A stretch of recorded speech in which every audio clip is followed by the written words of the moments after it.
Today on the Stay at Home Chef, I'm showing you how to make classic chicken noodle soup. Nothing beats a bowl of hot chicken noodle soup when it's cold outside, especially if you're feeling a bit under the weather.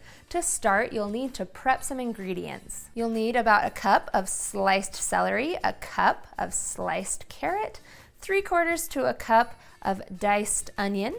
Then you'll need a tablespoon of minced garlic, a tablespoon of grated ginger, about 2 tablespoons of minced parsley, some spices over here, and some diced cooked chicken. It helps if you get everything diced up beforehand. Then we can head on over to the stove and get cooking. Get 2 tablespoons of salted butter melting in a pot over medium-high heat. Once the butter's melted, you can add in your celery, carrots, and onion. Let the vegetables saute in the butter for about 5 to 7 minutes until they start to turn soft. If you like your vegetables to have a little more bite in them, you'll cook them a little bit less, but if you like them nice and soft and soggy, you'll cook them a little bit more. Then we'll add in a tablespoon of grated ginger and a tablespoon of minced garlic and let those saute for just about 1 minute. Then we'll add in 8 cups of chicken broth. Then add in half a teaspoon of dried oregano, half a teaspoon of dried thyme,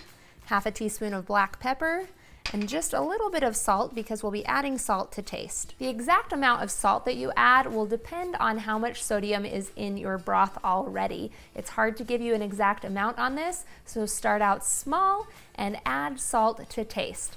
Then we're gonna bring this to a boil. Once it comes to a boil, add in 12 ounces of egg noodles and 1.5 cups of cooked chicken.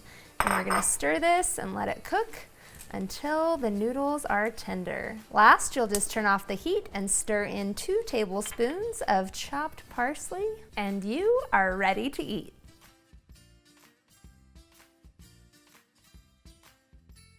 Thanks for watching. You can find the full written recipe in the video description. Be sure to subscribe, like, and follow, and check out the rest of my videos where you can find hundreds of restaurant quality recipes you can easily make at home. See you later.